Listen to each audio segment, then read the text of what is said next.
কথিত আছে এই মন্দির থেকে মাটি নিয়ে মাথায় বুকে ঠেকালে সমস্ত রোগ দূর হয়ে যায়। তো আমরা আজকে যাচ্ছিলাম ডোমজুড়ের নারনার শিব মন্দিরে, পঞ্চানন্দ জিউ মন্দির।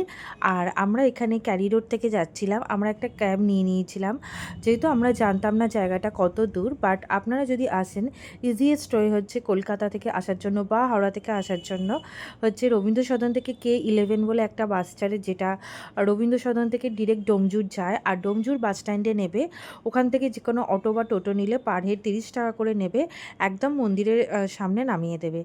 আর এটা কিন্তু ক্যারি রোড দিয়েও আসে বাসটা, সাঁতরাগাছি দিয়েও আসে, বেলেপোল দিয়েও আসে। তো this is the best option আমার মনে হয় এখানে যাওয়ার জন্য।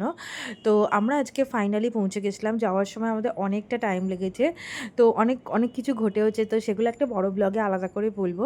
আমি এখন শুধুমাত্র মন্দিরটা নিয়ে বলতে চাই।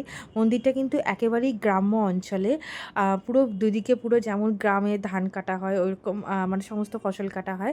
বাট আমি কিন্তু ওগুলো চিনি না। তো যারা গ্রামে থাকো বা যাদের কৃষিকাজের মানে নলেজ আছে, যাদের গ্রামে জমি আছে, তারা বলতে পারবে। তো এখানে টোটো থেকে আমরা নেমে পড়েছিলাম। আর এখানে টোটো কাকুর নাম্বারও ভাই নিয়ে রেখেছিল, কারণ এখানে যাওয়ার সময় সচরাচর টোটো পাওয়া যায় না। আর আমরা এখানে মন্দিরের রকে বসেছিলাম। জায়গাটা কিন্তু বেশ ঠান্ডা, মানে শহরাঞ্চলে গরমের থেকে বেশ ঠান্ডা। ওই যে বাঁদিকে জায়গাটা, ওখানে মানুষ বসে বিশ্রাম নেয়, ওপরে কিন্তু ফ্যানও আছে। এটা হচ্ছে মূল মন্দির, শিব ঠাকুরের মূল মন্দির। এটা একটা অশ্বত্থ গাছ, আর অশ্বত্থ গাছের মধ্যেই ঘরটা রাখা আছে। আর সামনে একটা ছোটো মতো পুকুর আছে। এই পুকুরে কিন্তু সবাই খুব চান করছিল বা সমস্ত রকম কাজ করছিল। আর এই পুকুরে কিন্তু সামনেটা আমিও নেমেছিলাম একটু পাটা ভেজাতে। এই ছোট্ট বিড়ালটা কিন্তু এখানে ঘুরে ঘুরে বেড়াচ্ছিল। পুকুরে কিন্তু অনেক মাছ ছিল, ও মনে হয় মাছ খেতেই এসেছে। আর এখানে কিন্তু আমরা অনেকক্ষণই ছিলাম, খুবই ভালো লেগেছে। এখানে প্রচুর মানুষ মানত করে যান, তো তারা ছাগল, ছোটো ছোটো কিউট কিউট ছাগল, ওগুলোকে দিয়ে যান। আর এগুলো এখানেই বাঁধা থাকে। আর আমরা মূল মন্দিরে পুজো দিয়েছিলাম। তো আর এখানে আমরা কোনো মানসিক করিনি, আমরা শুধুমাত্র সংকল্প করেছিলাম। দেখো দুদিকে গাছের গুড়ি আছে, আর মধ্যিখানে বাবা পঞ্চানন্দ, দুপাশে ঘোড়া।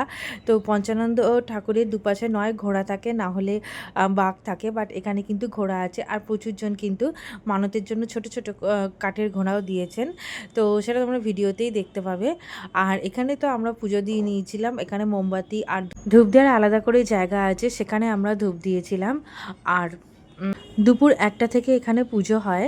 তো তোমরা যদি পুজো দিতে চাও, তো তোমরা পুজোটা আগে দিতে পারো, বাট মন্দিরে পুজোটা দুপুর 1টাতেই হয়। আর এখান থেকে মাটি নিতে হয়, এখানে বলিও হয়। তো এখানকে ওই মাটি বাড়িতে নিয়ে এসে স্নান করার পরে মাথায় বুকে দিয়ে নিতে হয়। তারপরে তোমাদের বডিতে যেখানে প্রবলেম আছে, তো সেখানে দিয়ে নেবে। সাথে যদি 5 দিন বা 3 দিনের নিরামিষ রাখতে পারো, তাহলে কিন্তু আরও বেশি ভালো হয় জিনিসটা।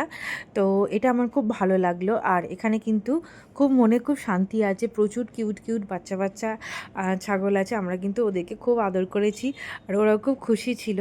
তো এটা আমার খুব ভালো লাগছিল। আর পুকুরটাতেও খুব ভালো লাগছিল, পুকুরটাতে নেমেও ভালো লাগছিল, ওখানে অনেকক্ষণ বসেছিলাম। আর আসার সময় কিন্তু তোমরা টোটোটা সহজে পাওয়া যায় না, মানে দুপুর টাইমটা একটু পাওয়া যায় না, নাহলে মন্দিরে তো টোটো আসতেই থাকে। বেশিরভাগ মানুষ কিন্তু টোটো রিজার্ভ করে আসেন, তো এটা একটা প্রবলেম আছে। কিন্তু আমরা একটা টোটো পেয়ে গেছিলাম, মানে ওখানকারই গ্রামেরই একজন মানে ছিল টোটো। আর আসার সময় দেখো কিরম গভীর গ্রাম। তো যারা প্রকৃতি ভালোবাসো, যারা গ্রাম ভালোবাসো, তাদের কিন্তু জায়গাটা খুবই ভালো লাগবে। আর এখানে কিন্তু প্রাইভেট ট্রান্সপোর্ট অতটা ভালো নয়। এখানে কিন্তু K11 যে ডোমজুড় এক্সাইড বাসটা আছে, this is the best option. এছাড়াও বরগাছিয়া শিয়ালদা বলে একটা বাস আছে, সেটাও কিন্তু আসে।